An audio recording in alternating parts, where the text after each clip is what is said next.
बार बार कहा गया गुरु ग्रहण करे, गुरु ग्रहण करे।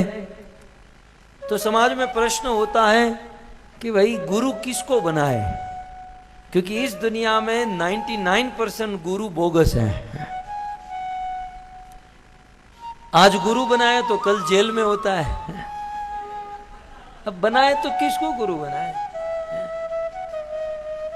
बड़ी ताम जाम होती है, हमारे फलाने गुरु 108, 1008, 1,00,008, 1,00,00,008, उस्ताद बाबा बंगाली, बड़े बड़े गुरु, आज गुरु कल जेल में। किसको गुरु? ये बात सत्य है कि इस वर्तमान युग में सच्चे गुरु को पहचानना कठिन है। डॉक्टर समझ में आ जाता है कि ये डॉक्टर, MBBS डिग्री, सफेद कोट, ये डॉक्टर है। पुलिस वाले को भी पहचान सकते हैं, इंजीनियर को पहचान सकते हैं, लेकिन साधु को पहचानना आज बड़ा कठिन हो चुका है, क्योंकि कलयुग में पाखंडी लोग साधु का वस्त्र पहनकर संसार को लूटने चले हैं। ऐसे तो लूट नहीं सकते, ऐसे तो मंदी चल रही है, काम धंधा बिजनेस कर नहीं सकते, तो अब बचा क्या है? साधु बनो और जगत को लूटो। और हमारे देश की भोली जनता इन लोगों के बहकावे में आ जाती हैं और अंधश्रद्धा में बह जाती हैं। श्रद्धा होनी चाहिए, अंधश्रद्धा नहीं होनी चाहिए। इसलिए मैं अक्सर कहता हूं, जीवन में कोई भी निर्णय लो, अध्यात्म में आगे बढ़ने से पहले शास्त्र की चक्षु से गुरु को परखो, गुरु की वाणी को, गुरु के सिद्धांत को परखो। भगवान ने हमें शास्त्र दिए हैं, शास्त्र के माध्यम से हमें परखना चाहिए सच्चा गुरु कौन, बोगस गुरु कौन। पिछली कथा में मैंने कहा था कि गुरु वो है जो राम कृष्ण विष्णु का भक्त है। गुरु वो है जो अपने आप को कभी भगवान नहीं मानता। गुरु वो है जिनकी इंद्रियां उनके कंट्रोल में है। गुरु वो है जो बोलते हैं उनका आचरण अपने जीवन में करते हैं। गुरु वो है जो ईश्वर के द्वारा बनाए हुए संप्रदाय के अंतर्गत दीक्षित है, परंपरा में। तो देखिए गुरु को कैसे पहचाने, किसकी शरण ग्रहण करें। श्रीमद् भागवत के 11 स्कंद में कहा, तस्मात् गुरुम प्रपद्येत जिज्ञासु श्रेय उत्तमम। जो अपना उद्धार चाहता है, अर्थात जो इस प्लेटफॉर्म पर पहुंच चुका है कि बस अब बहुत हो गया, अब इस संसार से सुख नहीं मिल सकता, अब ये दुनिया में मैंने बहुत बहुत हाथ पांव मारे, बहुत भागदौड़ की, बहुत मेहनत किया, जब इस संसार का वास्तविक अनुभव हो जाए तब गुरु की आवश्यकता है। सबको गुरु की जरूरत नहीं है। अपने जीवन में खाओ पियो ऐश करो यार, मौज करो, नया फिल्म आया है तो देखकर आ जाओ, रेस्टोरेंट में जाओ, खाओ पियो ऐश करो। लेकिन ये सब कुछ करने के बाद भी जब अनसेटिस्फाइड रहो, असंतोष रहे और मन में ऐसा हो कि यार ये सब कुछ करते हैं फिर भी जीवन में सुख नहीं मिल रहा, और जब सच्चे सुख की इच्छा होने लगे, जब वास्तविक सुख की कामना होने लगे, तब गुरु की आवश्यकता है। तो तस्मात् गुरुम प्रपद्येत, गुरु की शरण में जाओ, जिज्ञासु, जिज्ञासा लेकर। लेकिन गुरु कैसा होना चाहिए? शाब्दे परेच निष्णांतम। गुरु जो है शब्द ब्रह्म में निष्णांत होने चाहिए। ये भागवत की व्याख्या बता रहा हूं। गुरु शब्द ब्रह्म में निष्णांत माने गुरु को भगवत तत्व, शास्त्र और सिद्धांत पूर्ण रूप से याद होने चाहिए। आजकल क्या होता है कि बहुत बड़े गुरु के पास जाते हैं और गुरु से कुछ सुनना चाहते हैं, हमारे गुरु जी मौन है। मौन इसलिए है क्योंकि जब बोलेंगे तो पता चल जाएगा इसमें कुछ नहीं है।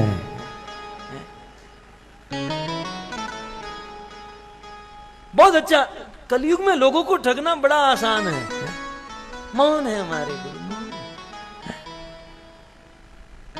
ऐसे ही एक गुरु थे, किसी गांव में जाकर बैठे और गांव वाले उनका दर्शन करने आते थे और जो भी कुछ लाते थे भोग आदि गुरुजी ऐसे ठुकरा देते थे, हम नहीं खाते। एक आदमी जिलेबी जानते हैं, जिलेबी लेकर गया, गुरुजी आपके लिए गरम गरम जिलेबी लेकर आया हूं। गुरुजी ने ऐसा मारा 15-20 फुट दूर जाकर जिलेबी गिरी। आदमी ने प्रणाम किया, कितने वैरागी हो आप, धन्य हो गुरुजी, धन्य हो। आदमी चला गया घर पर। दोपहर के 12 बजे का समय हुआ। गुरुजी ने देखा कि आजू बाजू में कोई नहीं है। नीचे उतरकर जो जिलेबी गिरी हुई थी उसे साफ कर करके धीरे धीरे खा रहे थे। वो आदमी भी आपके नेपाल काठमांडू का था। वो पेड़ के पीछे से निकला, गुरुजी खाना ही था तो आपने क्यों फेंक दिया?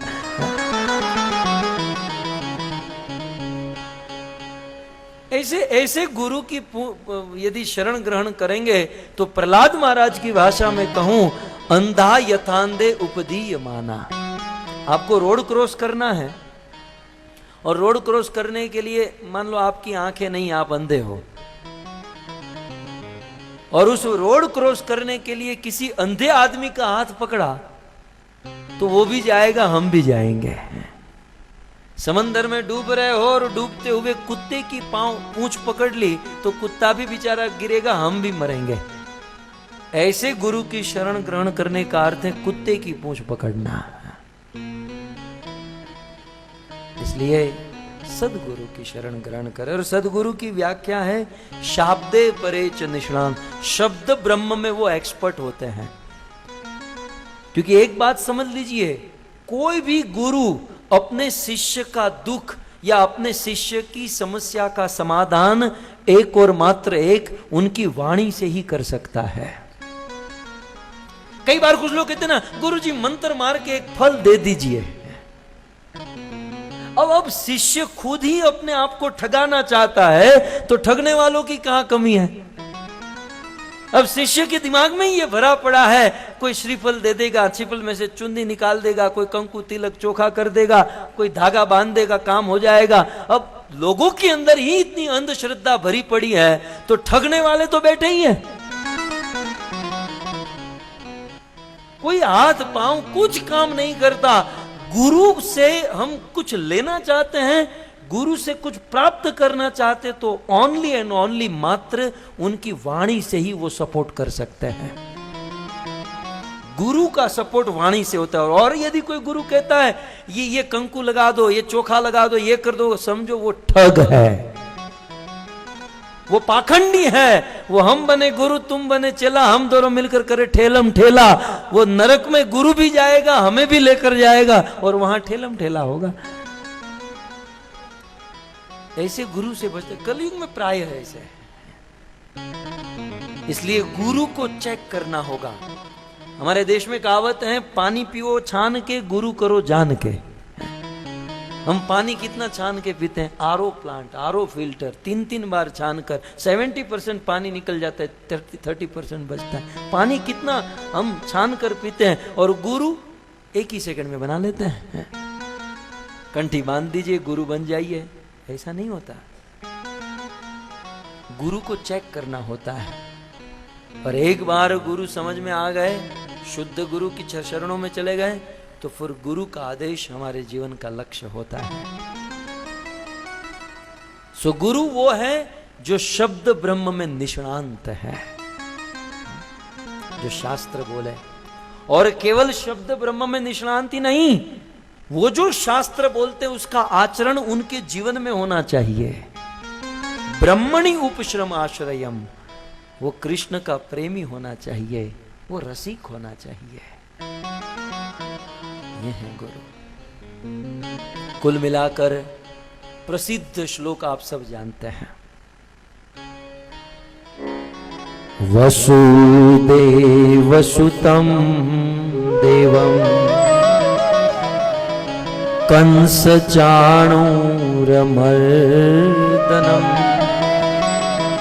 देवकी परमानंदम, देवकी परमानंदम कृष्णं वंदे जगद्गुरु कृष्णं वंदे जगत्। हमारी उपनिषद ने, हमारे वेदों ने, शास्त्रों ने क्या कहा कि वसुदेव सुतम देवम, वसुदेव का बेटा और कंस चाणूर मर्दनम, और कंस चाणूर मुष्टि को मारने वाला वीर, और देवकी परमानंदम, और देवकी को आनंद देने वाला कृष्ण ही जगत गुरु है। इसका अर्थ इस दुनिया में सभी जीव, सभी लोगों के गुरु कौन है? कृष्ण है। हम सबके बाय डिफॉल्ट यदि कोई गुरु है तो वो कृष्ण है। क्यों? क्योंकि कृष्ण ने ही सारे वेद, सारा ज्ञान का जो भंडार है, ज्ञान का जो मूल स्रोत है, वो भगवान कृष्ण है। ये आज हम जो स्कूल कॉलेजों में पढ़ते हैं ना, वो और कुछ नहीं, वेदों के ही ज्ञान को तोड़ जोड़कर उन्हीं का रूपांतर, उन्हीं का अपभ्रंश धीरे धीरे करके हमारे स्कूल कॉलेजों में पढ़ाई के रूप में आया है। अल्टीमेटली आखिर तो ये लिंक जो वेदों से ही करता है। तो वेद देने वाला कौन? कृष्ण। भगवत गीता जिसका प्रमाण है। तो हमारे मूल गुरु कृष्ण है। लेकिन प्रश्न होगा कि कृष्ण तो प्रत्यक्ष रूप से डायरेक्टली हमारे साथ नहीं है, और कृष्ण ने जो ज्ञान दिया वो मात्र स्मृति में था, और कलयुग के लोगों की स्मृति नहीं है। इसलिए कृष्ण के बाद जो कृष्ण ने वेदों का ज्ञान स्मृति में दिया, उस स्मृति के ज्ञान को वेदव्यास मुनि ने लिपिबद्ध किया, ग्रंथों के रूप में लिखा। ऐसे ग्रंथों के रूप में ताकि कलयुग के जीव उसे पढ़ पाए, समझ पाए, याद कर पाए। तो कृष्ण के बाद हमारे गुरु कौन हुए? वेदव्यास। ठीक है, क्योंकि कृष्ण ने जो कहा वेदव्यास मुनि ने लिखा। अब वेदव्यास मुनि ने जो लिखा, और वेदव्यास मुनि पूरे जगत के गुरु हैं। इसीलिए जब व्यास पूर्णिमा होती है, आपके नेपाल में तो पता नहीं, वेदव्यास जी का जब जन्मदिन होता है तो गुरु पूर्णिमा मनाई जाती है। सारे गुरुओं की पूजा की जाती है, लेकिन गुरु का भी बाप, गुरु का भी गुरु जो है वो वेदव्यास है। और गुरु पूर्णिमा माने वेदव्यास मुनि का जन्मदिन। हमारे जो जितने भी गुरु हैं अल्टीमेटली व्यास मुनि के प्रतिनिधि हैं, उन्हीं का ज्ञान हमारे पास पहुंचा रहे हैं। कृष्ण मूल गुरु, उसके बाद कोई गुरु है तो वेदव्यास मुनि। अब करुणा ये है कि व्यास मुनि ने भी जो ग्रंथ दिए, शास्त्र दिए, वो सब संस्कृत में है, वो हम लोग सीधा सीधा समझ नहीं सकते। तो व्यास मुनि के बाद व्यास मुनि ने जो ग्रंथ, सदग्रंथ, शास्त्र दिए, उन शास्त्रों को, उन ग्रंथों को हमारी भाषा में जो हमारे पास पहुंचाए, वो शास्त्र पहले अपने जीवन में उतारे और दूसरों को जो समझाए, वो है वेदव्यास मुनि के बाद हमारे गुरु। इसलिए गुरु वो है जो व्यास, वेदव्यास मुनि का प्रतिनिधित्व करता है। किसी भी गुरु के पास जाओ तो उसे चेक करो कि ये जो बोल रहा है वेदव्यास मुनि के द्वारा लिखे गए ग्रंथ को ही बोल रहा है कि और कुछ बोल रहा है। व्यास मुनि ने जो ग्रंथ में लिखा है उसी मूड को, उसी भाव को प्रस्तुत कर रहा है कि ये अपने जेब से कुछ डाल रहा है। क्योंकि दुनिया में मैंने पहले ही कहा कि पाखंडियों की कोई कमी नहीं है। कई ऐसे गुरु हैं जो पूरी भगवत गीता कहते हैं और भगवत गीता के बाद गीता का सार है। गीता का सार है ब्राह्मण की सेवा करो, ब्राह्मण की पूजा करो, ब्राह्मण का डोनेशन दो, ब्राह्मण का जीवन चलाओ, क्योंकि खुद ब्राह्मण है। अपनी बिरादरी वालों का काम हो जाए इसलिए बस वही चलाया। गीता बोले, लेकिन गीता का जो मूड था, जो भाव था, वो नहीं पकड़ा। तो कुछ लोगों ने भगवत गीता का सार दे दिया। हमारे देश में प्रत्येक दुकान पर लिखा होता है गीता सार। क्या सार है? दुकान हमारा मंदिर है, ग्राहक हमारे भगवान हैं, और उसको माल चिपका देना यही हमारा धर्म है।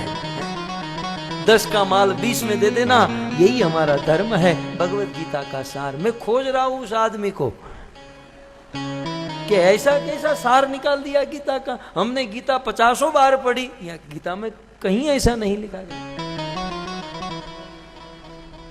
भगवत गीता।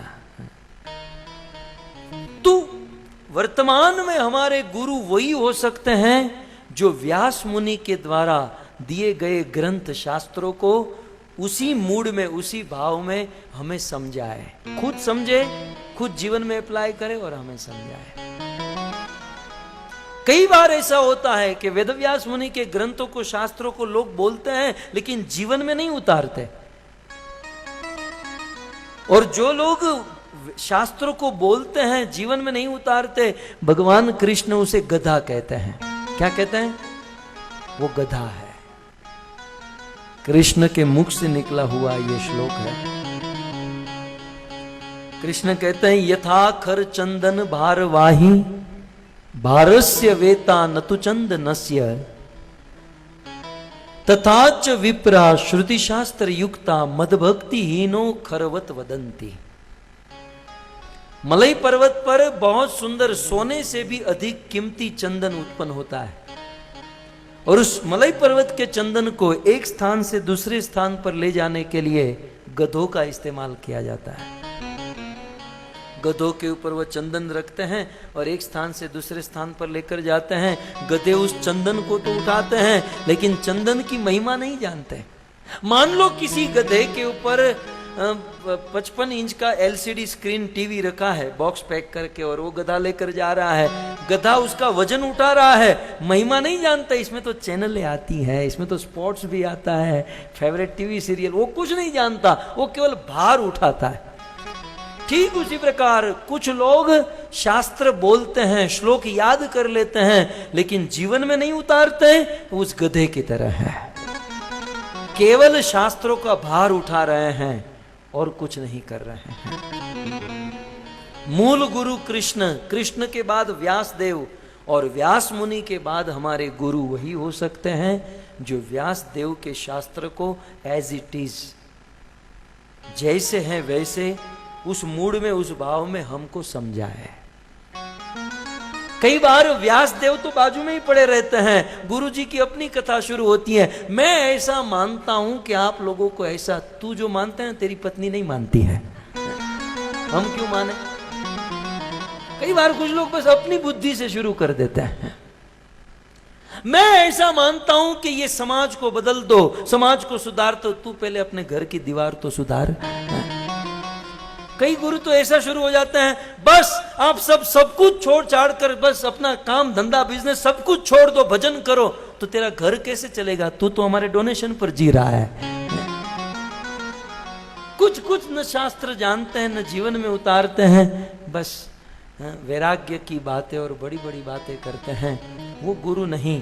गुरु कृष्ण है, कृष्ण के बाद व्यास मुनि है, और व्यास मुनि के बाद जिस गुरु को हमें जीवन में बनाना है प्रैक्टिकल, वो चेक करे व्यास मुनि के शास्त्रों को जीवन में उतारा है और उसी को बोल रहा है कि कुछ और बोल रहा है। सबसे पहले वीडियो पाने के लिए लाल गोविंद दास YouTube चैनल को सब्सक्राइब करें और बेल आइकॉन को प्रेस करना ना भूलें।